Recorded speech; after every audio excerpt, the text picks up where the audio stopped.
me with that as I was even preparing this for you guys. Do you really know my voice? Do you really hear my voice? Do you really listen to me? And he challenged me to go even deeper, to go even further, and to continue to listen to his voice and learn what he sounds like so that I can know him even more. So again, that's just one of the ways that we try to build spiritual dependency in the youth ministry, and I hope that someone else got something out of that you allowed the Holy Spirit to speak to you tonight. And we're going to keep going. If the men would come forward, we're going to take up the tithes and offerings. We're not going to waste any time tonight. Got a few announcements while they're coming. The car wash, the men's ministry car wash, is this Saturday, May 13th. So if you signed up to help, make sure you get all the details on that you're here. If you are a widow or a single mom and you want to get your car washed, show up and they're going to detail your car and wash it, all that stuff. It's going to be awesome. The softball games, if you're on the softball team, some of you guys signed up, you haven't showed up to a practice yet, we don't know whether you're playing or not. Our games start this week, so you might want to figure that out. Friday, Saturday, we're starting 6 p.m. At Eldridge Park. The women's ministry, you have the spaghetti dinner fundraiser, and that's this Sunday at 1 p.m. here at the church. The women's convention is March 19th and 20th. That's coming up. Again, the testimony night is on the 19th at 6 p.m. here at the church. And teenagers, don't forget, we got Heart and Hustle, week 2 next week. Don't forget your Speed to Light money. Remember the goal we're pushing for? We're trying to raise $200 over the next 4 weeks. And over the course of the year, we're trying to raise $500 to buy a sound system and a projector for a church in the Dominican Republic. So that's what we'll be working on. Don't forget, we got the chicken barbecue. Jessica got all those tickets and everything. We'll get that straightened out probably on Sunday.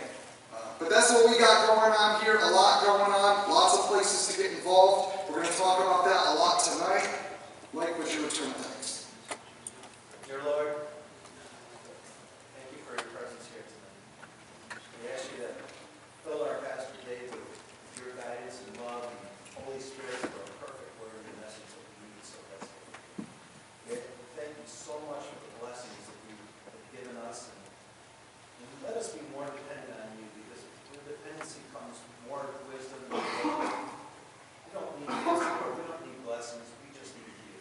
Yes. So please bless us to give these offerings and tithes, Lord, in your name. Jesus. Amen.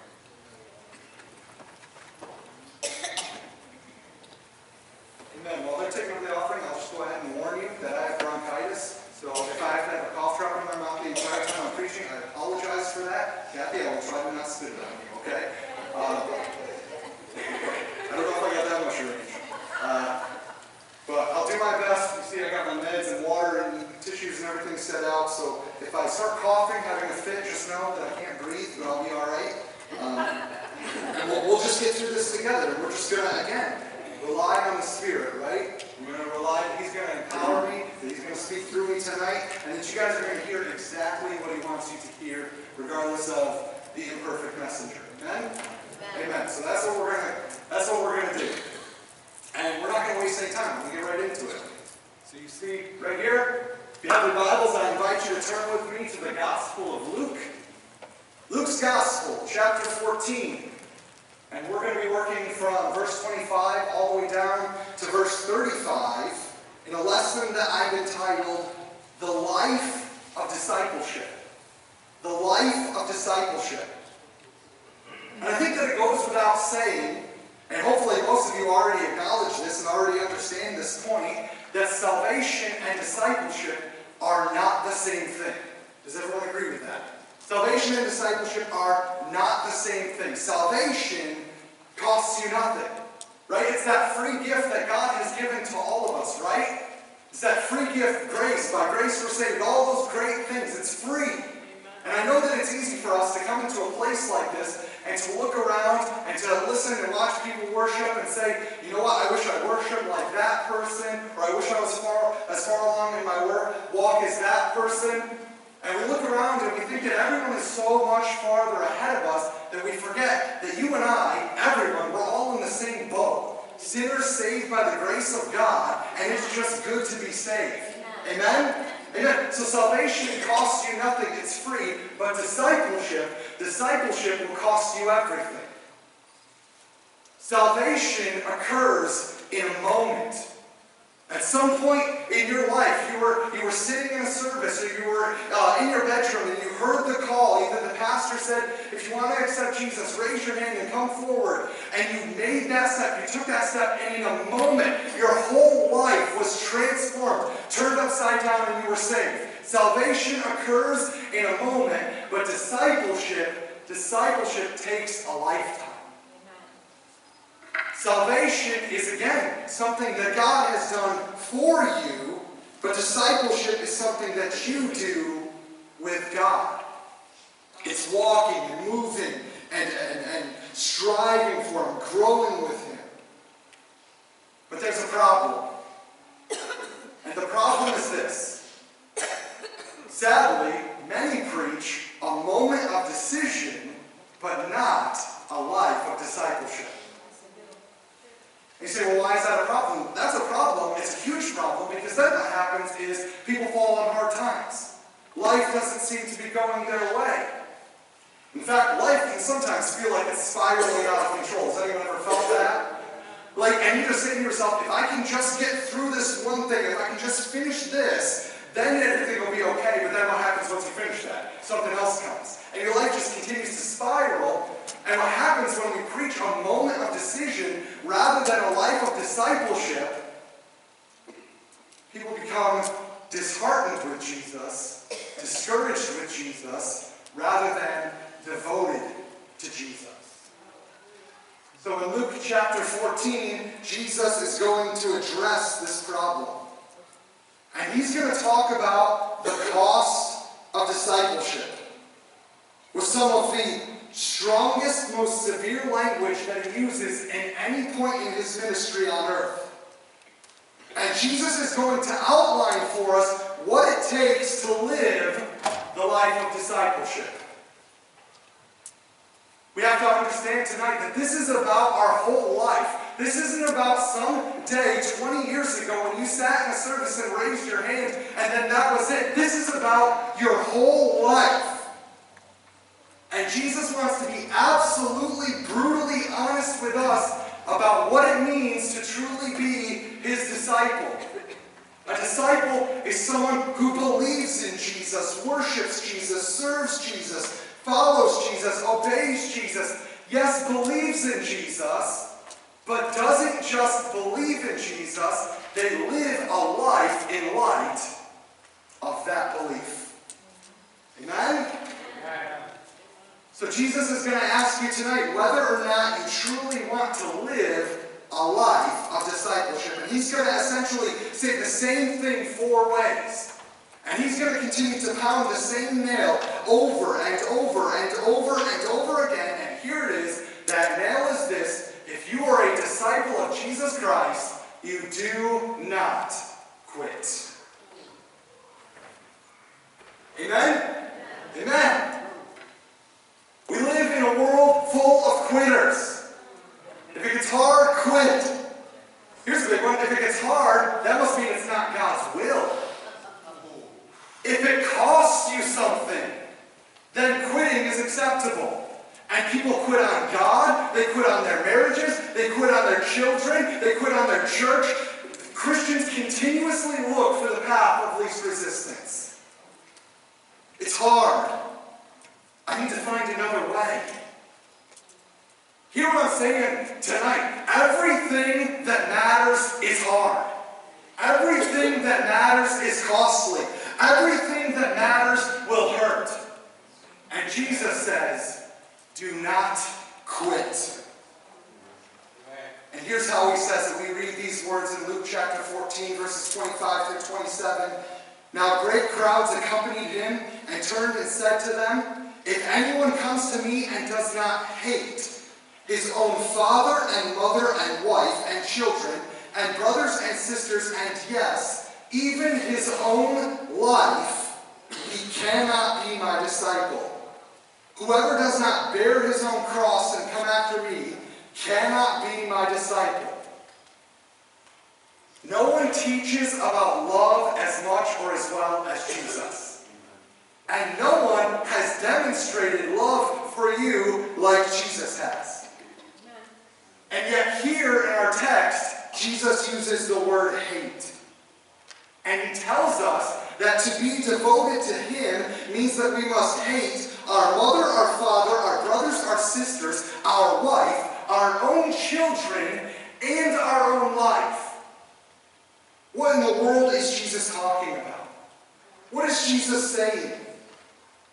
Well, he's simply saying that a relationship to him has to be on a completely different level, far above and beyond every other relationship that we have.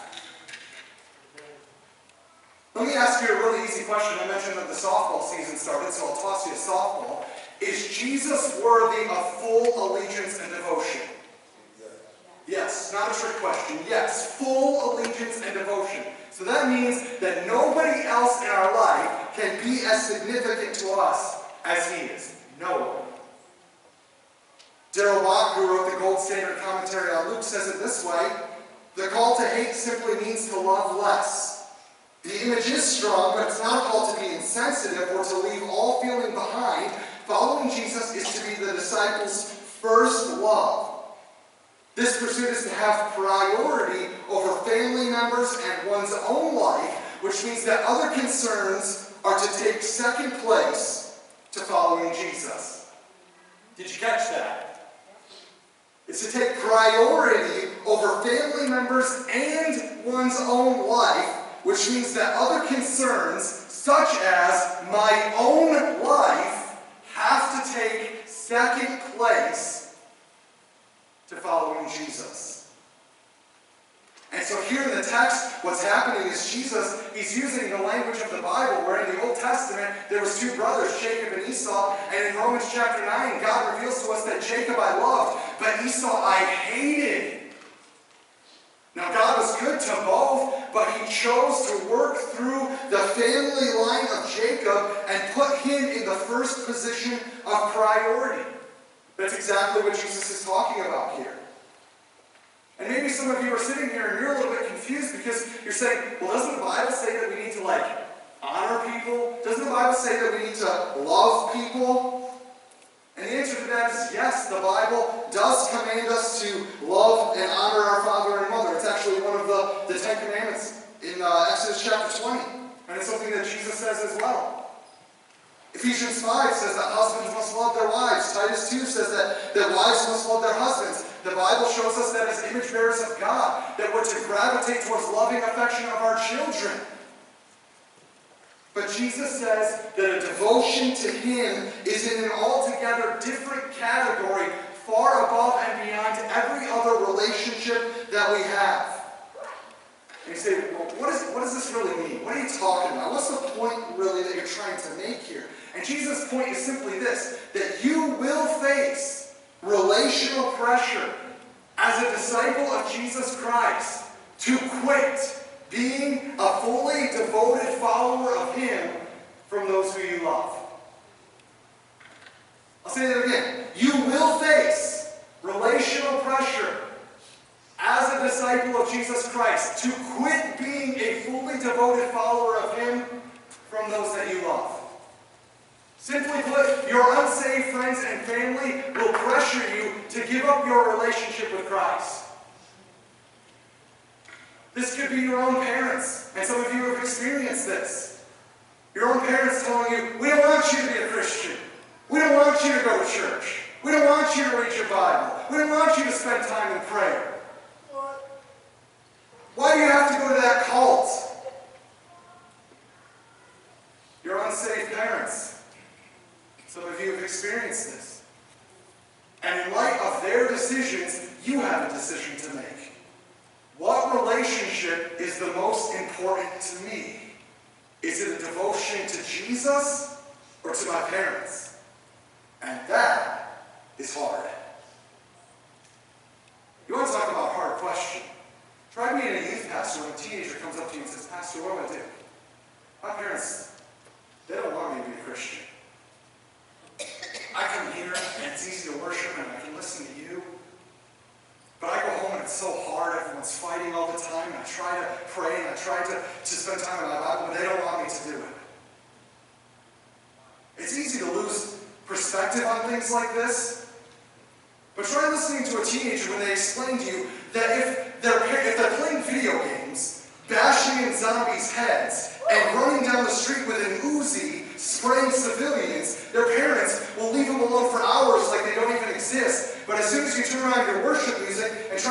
your Bible, your parents are in your room telling you to knock it off. What do I do? It's hard.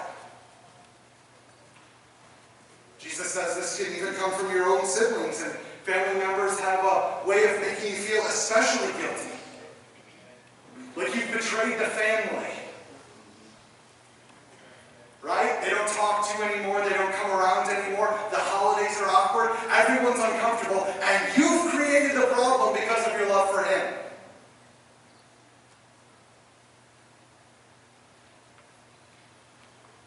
And some of you feel this way. And this is your life. Listen to the words of Jesus tonight. Don't give up. Especially on your unsafe family members. We have to understand the cost of the life of discipleship. That in other countries, this is a death sentence. That if you raise your hand and say, I want to be a disciple of Jesus Christ, your family has a funeral for you and considers you dead. And sometimes they'll actually kill you. And they'll call it an honor killing. And Jesus is saying, listen, if you're really going to follow me, expect opposition. Not everyone will approve of a life that is fully devoted to Jesus. And he says that this can even include our own children, who want you to bless their sin, pay for their foolishness, endorse their behavior, and you cannot do it because of your love for him. This can also include maybe even a spouse. Maybe someone got married as non-Christians, and now one of them has gotten saved and the other has not. And the non-Christian may be saying things to you like, well, do you have to go to church? Do you have to read your Bible? Do you have to spend time in prayer? If you don't stop, I'll divorce you. It's hard. But our answer has to be, listen, I do love you, and I don't want a divorce, and I'm not trying to be divisive, but you have to understand that you are not the most important relationship that I have. You are not God, and you are not the Lord of my life. And if you make me choose, you will lose. And that is so hard. But who is it that you would choose over Jesus? Have you given yourself to a non-Christian? Made your choice. Have you gone quiet, secret, dark with your faith?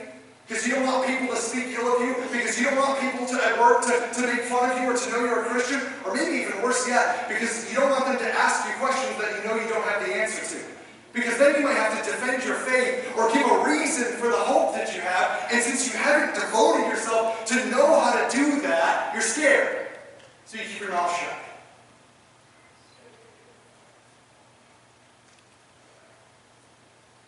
What do? You made your choice. You chose your own comfort over your relationship with Jesus. Because you didn't want people to think ill of you. Because you didn't want people to make fun of you. But by all accounts, committing yourself to Jesus includes committing yourself to the kind of opposition that he endured. I mean, just think about Jesus here. He's no hypocrite. But his own family thought he was crazy, and at certain points in his ministry actually came to take him home. His friends turned his back on him. Judas betrayed him. Thomas, Peter, others, they denied him. Jesus' hardest days were spent alone. Family and friends turned their back on him. And some of you would try to say, well, I'll just follow Jesus unless I get treated like him. But you can't even do that, because to be a disciple of Jesus Christ means that you're walking in the footsteps of Jesus, with Jesus. And Jesus says, whoever does not bear his own cross and come after me cannot be my disciple. Jesus is saying, you're following me, you're walking with me, which might even lead up to your very own death. Do you understand that? Because I know we like to say salvation's free and that Jesus gave it all. But do you understand that this could cost your life, literally? That if someone walked through those closed doors with a gun right now and put it to your head and said, denounce Christ, what do? And we come into our beautiful sanctuaries and we spend an hour and a half worshiping, and then we drive home to our beautiful houses and our beautiful cars and have our beautiful family.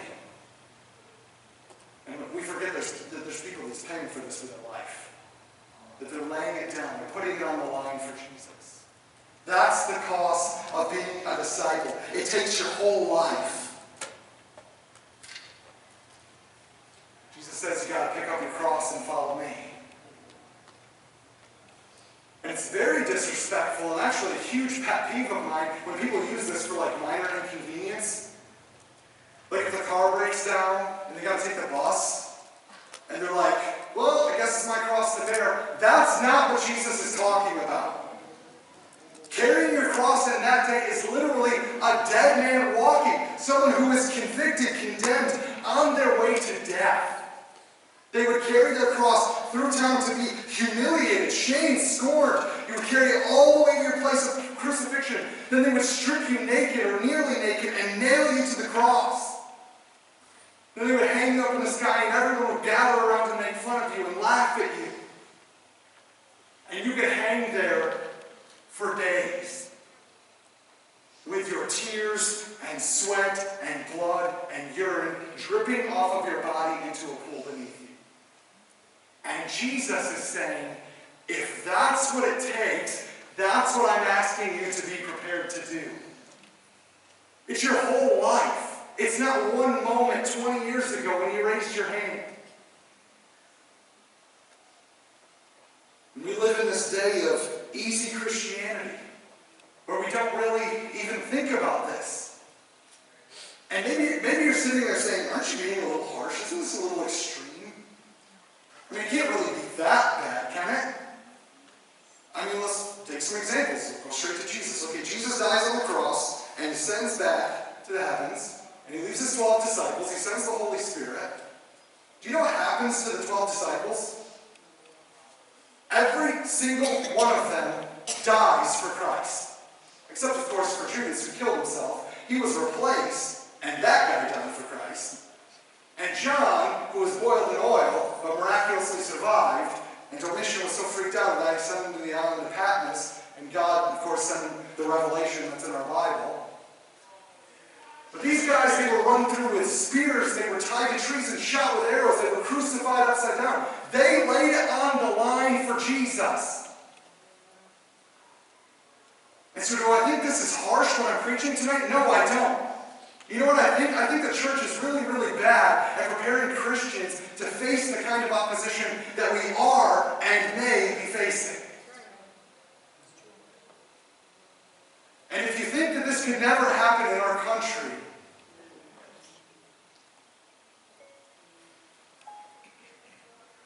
and of course, God willing, hopefully it never does. But I'd rather be ready and have it never happen than not be ready. So that's the cost. Jesus says, this is the price that I'm asking you to pay. And there was a day that people understood this, I think, a little more intently than we understand it today. Because again, today we just live in this just consumer culture, where we can just have things any way we want. You know, I work at Pizza Hut in the mornings, and we got to answer people's phone calls that are like, you guys sent my pizza with like a little too much pepperoni. I didn't really like it. I ate the whole thing. But could you just send me another one with a little bit less pepperoni? And you know what we have to do? We have to give it to them. Because we live in this culture, if you can just have it any way you want. You're always right, and it's about you. And Jesus comes along and turns the whole thing on its head and says, it's not about you. And the church has such a hard time getting this through their head, that it's not about me. That Jesus, it's about you getting worship. It's about you giving the praise. And if it requires me to lift my hands in worship, then that's what I'm going to do. And if it requires me to get down on my knees, then that's what I'm going to do. Because Jesus, I just love you. But we live in this culture where people don't get that, and they just say, you know what, if I don't like this church, I'll just go to that church. And if I don't like that preacher, I'll just go over here to this preacher. And you look to give you what you want, not what you need.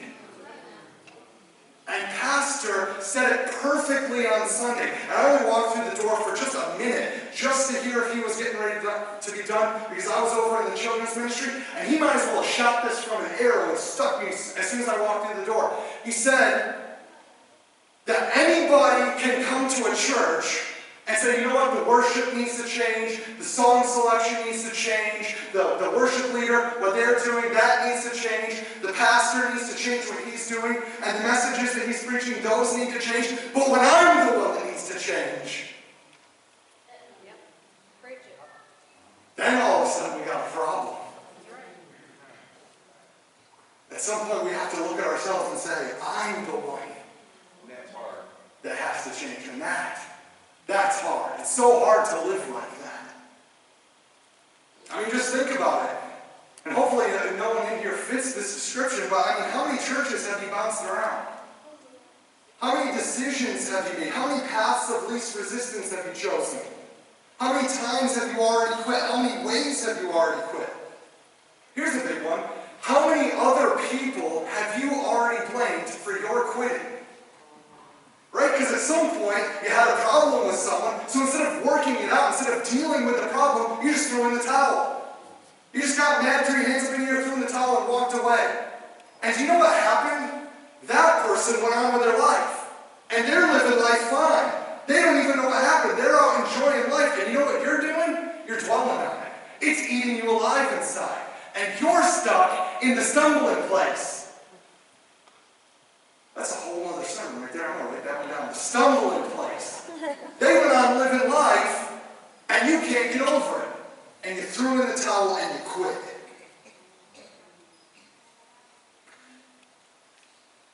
At some point, we have to look at ourselves in the mirror and realize that I'm the one that needs to change. I have to acknowledge that. Because listen, I'm never going to be happy at this church, and I'm never going to be happy at that church until I realize that this is what I've been missing. This is what I don't get. That it's about my whole life. It's not one single decision that I made 15 years ago. He wants all of me all the time. It's my whole life. Here's something interesting.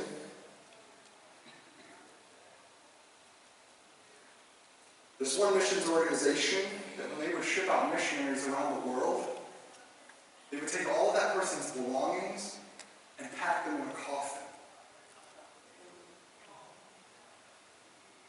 And you know what they were saying? You're going to die. And the person acknowledged that. And they said, you know what? I'm going to die. I'm okay with that. I'm going to go talk about Jesus until I die. And that might be a short while, or that may take a long time, but eventually it will happen. I acknowledge that. And so what this missions organization would do is they would have this person write a letter to a loved one and leave it with them to be delivered upon their death. I wonder sometimes if that wouldn't be a good exercise for all of us. To acknowledge that you are going to die. You're going to die. It may be a long time from now. It could be as soon as I finish the sentence. No? Everybody still with me? Sooner or later, you're going to end up in a box. It's inevitable. It will happen. So don't waste your life. Make your life count. Make your debt count. Don't waste it, and don't quit. Don't quit on Jesus, and don't quit on your spouse. Don't quit on your kids. Don't quit on the church. Don't throw in the towel and walk away. Persevere. Push forward. Why? It's so hard. Why would we endure? Because there's something worse than dying. And that's a wasted life. So don't waste it. Teens, 15 years ago, I sat right in those same exact seats you're sitting in. Feels like it was yesterday. And I listened to, I don't even know how many sermons in that pulpit and in this pulpit from great men of God. And again, it seems like it was yesterday. It went by like that. I turned 30 this coming year.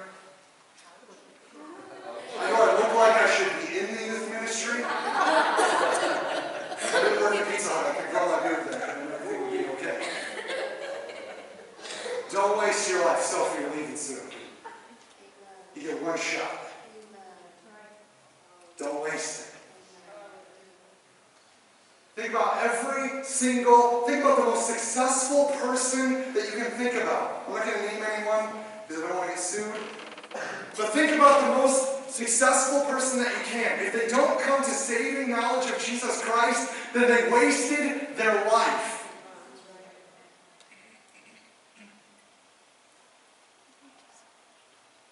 It would be such a shame to make it to the end of your life and get everything you ever wanted, only to find out it wasn't the answer. Don't waste your life. Well, there was one girl, she filled her coffins and she went out on the mission field. And here's the letter that she left for her pastor to be read by the congregation that she was part of. Dear pastor, you should only be opening this letter in the event of my death. When God calls, there are no regrets. I've tried to share my heart with you as much as possible, my heart for the nations. Listen to this. I wasn't called to a place, I was called to Him. To obey was my objective, to suffer was expected. His glory, my reward. His glory, my reward. The missionary heart cares more than some think is wise, risks more than some think is safe, dreams more than some think is practical, expects more than some think is possible. I was not called to comfort or to success, but to obedience. There is no joy outside of knowing Christ and serving Him. I love you and my church family. In His care. Carrie. Age 20. You're gonna die. Don't quit. Don't waste your life. Don't quit. I can't help but think about all the people in the history of the church that they just quit. They just quit. They quit reading their Bible. They quit praying. They quit repenting. They quit serving. They quit giving. They quit coming to church. Eventually, they quit Christ. They quit on their marriage. They quit on their kids. And I'll tell you, not one of them is happy with the way their life turned out. Not one of them is pleased. And not one of them is leaving any kind of a legacy for their family. So don't quit. Jesus' second point, do not quit. You're going to see a pattern develop here very, very quickly. Luke 14, 28 through 30. For which of you desiring to build a tower does not first sit down and count the cost, whether he has enough to complete it? Otherwise, when he has laid a foundation and is not able to finish, all who see it begin to mock him, saying, this man began to build and was not able to finish. Jesus says, before you commit to something, do your homework, make a plan. Maybe some of you have committed to far too much. It's better to do 1 or 2 things to completion than 7 things to incompletion. And Jesus says, before you start something, do your homework. Make sure you got a plan. Otherwise, you'd be like someone who says, I'm going to build a building or I'm going to put an addition on my home, and halfway through, lo and behold, you're out of money. You didn't make a budget. You didn't consult an architect. And now you look like fools and you're embarrassed. So Jesus says, don't raise your hand unless you're ready to see this thing through to the end. Some of us maybe need to say yes less. And all of us need to do our homework. We need to evaluate our life. We need to ask ourselves, what am I capable of? What can I afford? What can I do? What are my priorities? If I raise my hand, I need to see this thing through to completion. And do not quit. Because if you quit, you're like the woman who's all about a wedding, but not about a marriage. Right? You're like the woman who, on her wedding day, she goes through and she gets married, but then she turns in the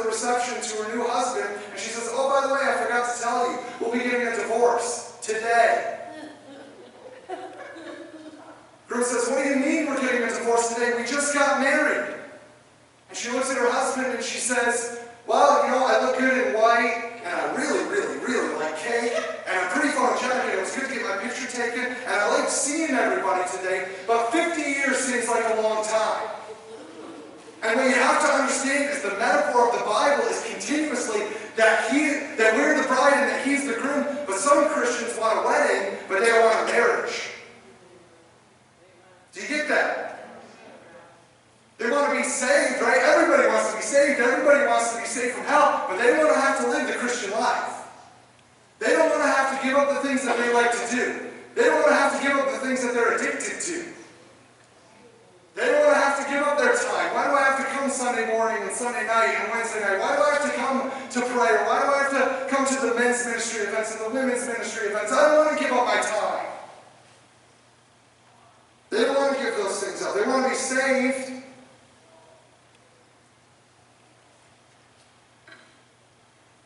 So don't quit. Otherwise, you'll be like that woman. And listen to me, getting married is easy. 50 years is hard. So don't quit. Otherwise, you'll be like the confused soldier. Right? You sign up for battle, you get your gun, they put it in your hand, you put on your uniform, and you go out to war, and you get on the battlefield, and you look around and you realize, oh no, people could get hurt. So you put your gun down and you try to go home. And everyone's looking at you like, what are you doing? Where are you going? And you say, well, camel's like my favorite thing ever, and guns are cool, and I like to travel, and it was cool to hang out with all the guys, but I didn't know that we were going to be in combat. I didn't know that I might die. And they look at you like, oh, yeah, you did. When you put the uniform on, you were going to war. That was the agreement. And Jesus is making it clear up front that this is about the rest of your life. If you don't hear anything else I say, hear this. Jesus does not want some percentage of your time, some percentage of your money, some percentage of your devotion. He wants all of you, all the time. And when you hang on to your time and you say, I'm not giving this to you, and you hang on to your talents, those gifts that God has given you, and you say, I'm not giving these to you. And when you hang on to your money, and you say, I'm not giving that to you, then you're not giving Jesus 100% of your heart, 100% of your life, which is what he really wants. It's about your whole life. He wants all of you, all the time. It's the life of discipleship. And that's the cost. And Jesus says, if you don't count the cost, you're going to be just another one of those people that get halfway into your ministry, halfway into your business, halfway into your marriage, halfway into your family, and then you throw in the towel and you quit. But Jesus says, do not quit. And don't quit on Jesus. And don't quit as a Christian. Because as we fight for someone who loves us. And we fight to share his love with people. And there are people out there that need you. We ask the question, what does God need? And of course the answer to that is God doesn't need anything. But my point is that Jesus made a choice, that God made a choice. And he chose to partner with you. And that's how we reach people. You and I go forward. You and I grasp onto this. That it's about my whole life. And I give my whole life to Jesus. And I say, God, just use me. And if you would just die to yourself and do that, give God your whole life, then honestly, you could function in any church on earth. And it wouldn't even matter where they put you. You could clean toilets for Jesus, or you could preach in a pulpit. You could be in children's ministry or youth ministry. Now obviously, you have a calling and a desire to work in a certain ministry. But if you just give God your whole life, then it wouldn't matter if you went to this church or that church. And we wouldn't be worried about who's going to leave next. We wouldn't be worried about you throwing in the towel and giving up. Jesus wants disciples. Jesus' third point, do not quit.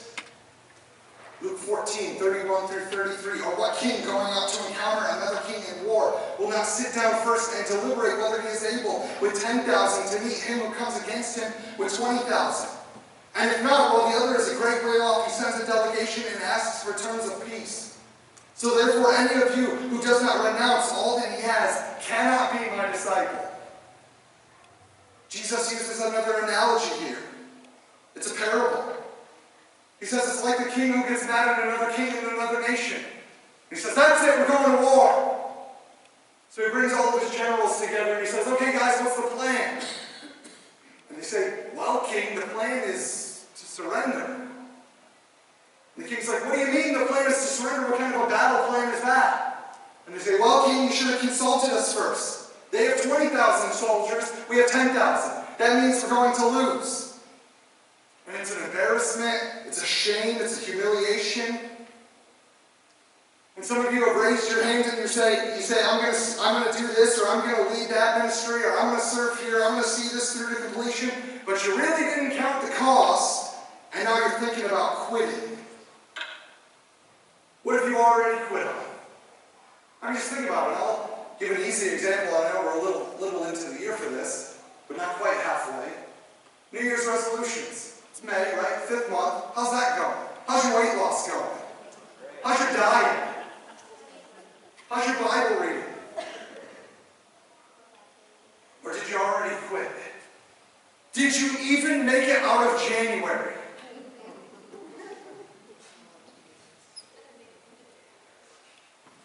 It's about our whole life. It's every aspect of our life. It has to be the attitude that we take, because the default mode of the human heart is selfishness and laziness and quitting. And disciples don't quit.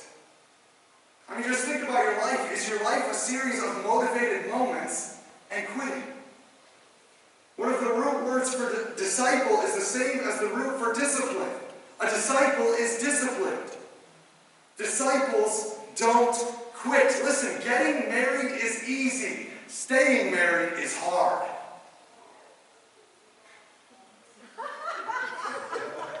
Nobody wants to say about marriage, so you know how to feel. Getting saved is easy. Becoming sanctified is hard. Making babies is easy. Raising them to teenagers is hard. I don't have any kids, but I am hoping to raise about 12 or 13, 14, I don't even know how many's over there, teenagers. It's hard. And that's life. And that's the way that it is. And Jesus isn't going to lie to any of us and say, come to me and it's going to be easy. Nowhere in the Bible does it promise an easy life. I heard the dumbest testimony I've ever heard in my entire life. It was literally this. My life was horrible and painful and it hurt, and then I met Jesus and now everything's perfect. That is a horrible testimony, and it's a lie. If you think that that's true, you need to go read the book of Job.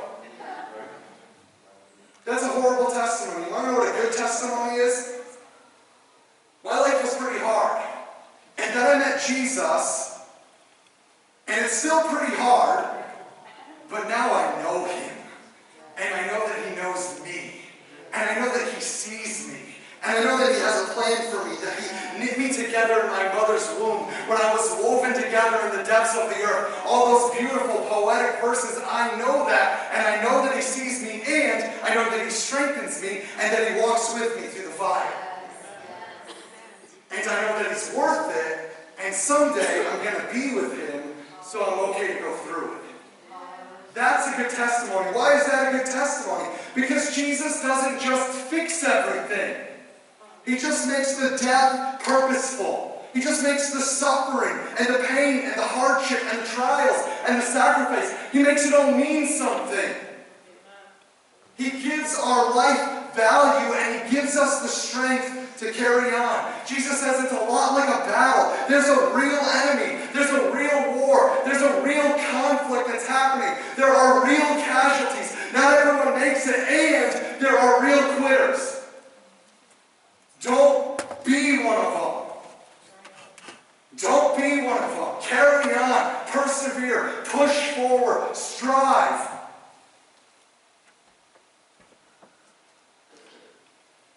Well, there's this city called Galatia. Some of you might have heard of it.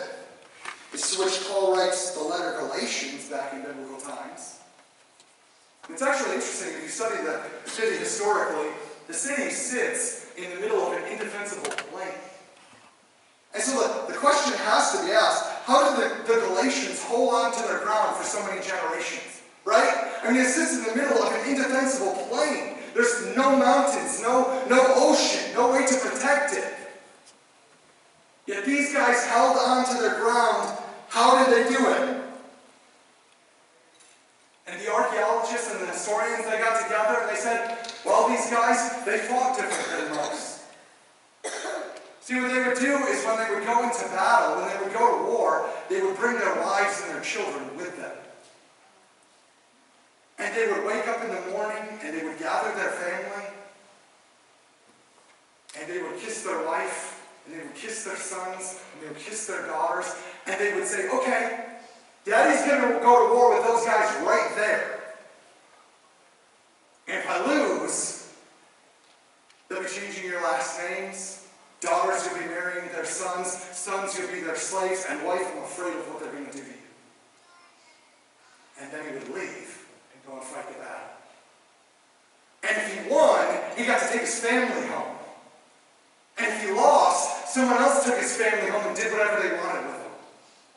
And those guys didn't lose a battle for hundreds of years because you fight differently when you're fighting for somebody that you love and for a kingdom that you belong to. And I got to ask someone in here tonight, is there anyone that loves Jesus? Is there anyone that's glad to be part of his kingdom? Then are you okay to fight for it? Or are you going to throw in the towel?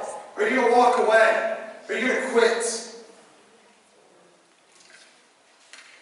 Don't quit. Listen, you want to do something great? Teens, you want to do something great with your life? Give your whole life to Jesus. Find some other disciples. Listen, Sophie and others that are graduating, going on to college. Find some disciples, get together and do something that actually matters. Leave a legacy. And don't quit. Well, some great battle leaders, they would historically have their men row to the shores of the place that they were trying to investigate or the place that they wanted to conquer. And then the good generals, what they would do is they would light all of the boats on fire and they would sink them. And it was a very clear way of telling them, men, listen, men, there's two options for you, forward or death. And as a Christian, that has to be the attitude that we adopt, that we're moving forward, that we're persevering, that we're fighting. Listen, there is no armor for your back. Listen, the armor of God. We're not retreating. We're not turning around. We're not running away. We stand our ground and move forward. And we fight. And you fight differently when you fight for someone that you love, for a kingdom that you belong to, and for your king. You just fight differently. Some of you here, and you'd say, you know what? I'm ready to quit. I'm ready to walk away. Or some of you are here and you say that you're a Christian, but your whole heart's not in it. You didn't give him your whole life. Now, let me just say this. All of the slots for hypocrite are already filled. All of those positions are filled.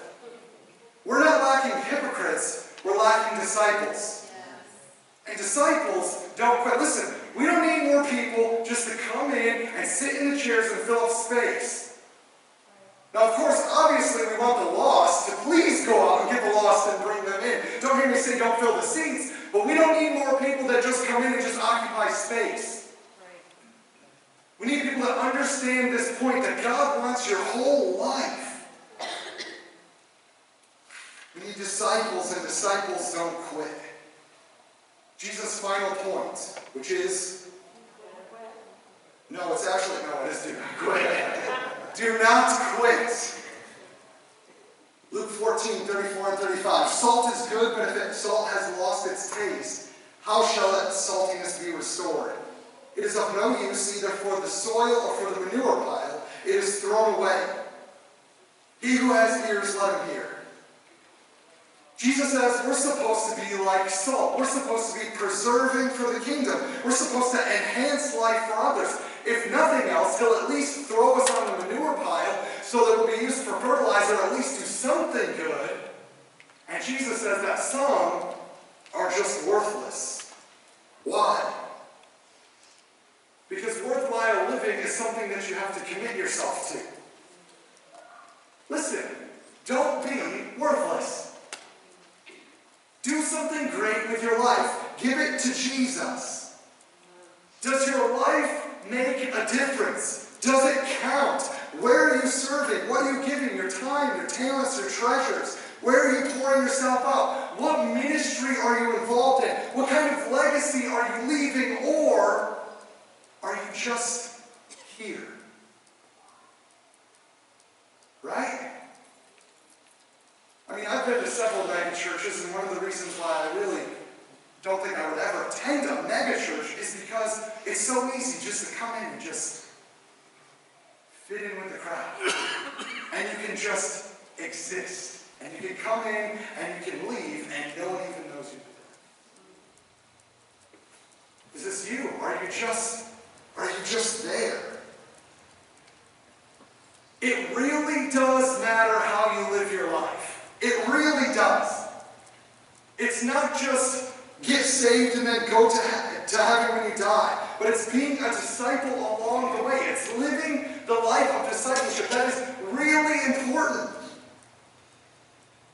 And so many Christians give so little for the one who gave so much. So how about you? How's it going? How's your Bible reading going? How's your prayer life? Here's a tricky one. How's your repentance of sin? I mean, we got some disciples here. How's your repentance of sin? Or are you one of those people that have been in the church for 40 years, but you've been to the altar twice?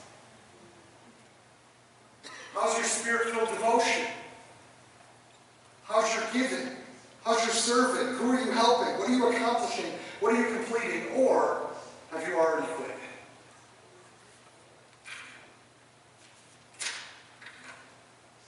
Because the truth is that you and I, listen, we're not going to make it through this thing alone. You cannot do this by yourself. We'll not see this life of opportunity and obligation to completion all by ourselves. This is where, of course, community and God's people and the occasional stinging rebuke of God's word helps to purify our motives and keep us pointed in the right direction. I mean, just think about it. Christianity has seen this over and over and over and over again. Oh, where did they go? Oh, they're not coming anymore. Oh, now they're not even serving Jesus anymore. Oh, now their life is falling apart. Oh, now their marriage is falling apart. Oh, now their children are paying the price. And guess what? Someday their grandchildren will as well. It really does matter how you live your life. It really does. And Jesus, again, is no hypocrite when he asks this of us. He accepted the opposition. He accepted that his family did not understand him. Now they came around, and I pray that your family will as well. But he accepted the opposition and he welcomed the criticism. He shed his blood and died to accomplish something. His death mattered, and obviously it was for our salvation. Jesus knew the price that he had to pay. He counted the cost and he paid it. He's in the Garden of Gethsemane, sweating drops of blood, knowing the price that he will have to pay. And he goes to the cross anyway. And to capture the language of the text, he keeps his saltiness all the way to the very end. He doesn't give up. He doesn't give in. He doesn't quit. He dies, he rises, he loves, he saves, he heals, he forgives. And he says, if you want to be my disciple, then you need to follow me, you need to trust me, and be willing to pay a measure of what I endured. Still with me?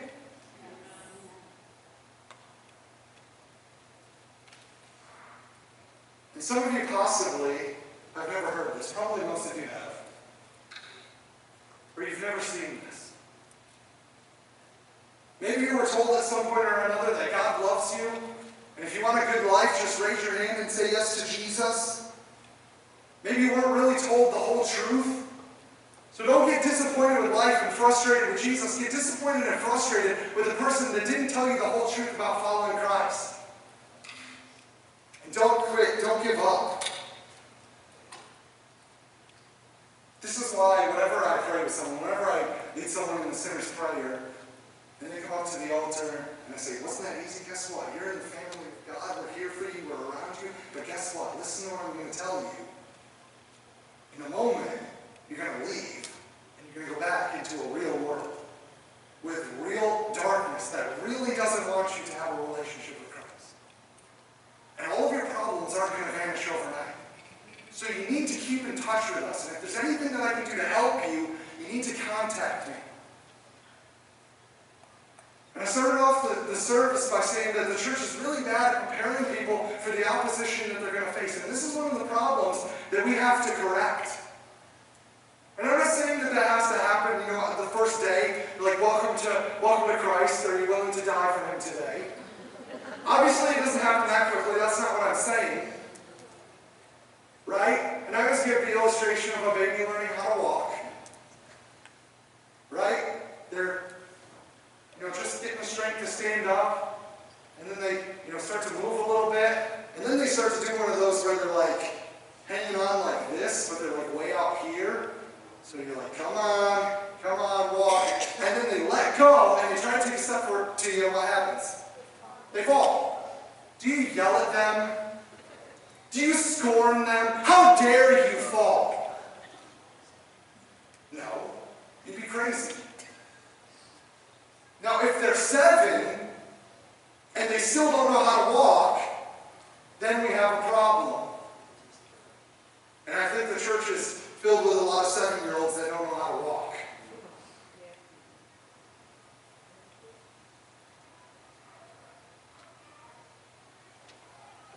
Think about this. Your marriage is going to end soon. Those of you that are married, your marriage will end soon. How it ends is up to you.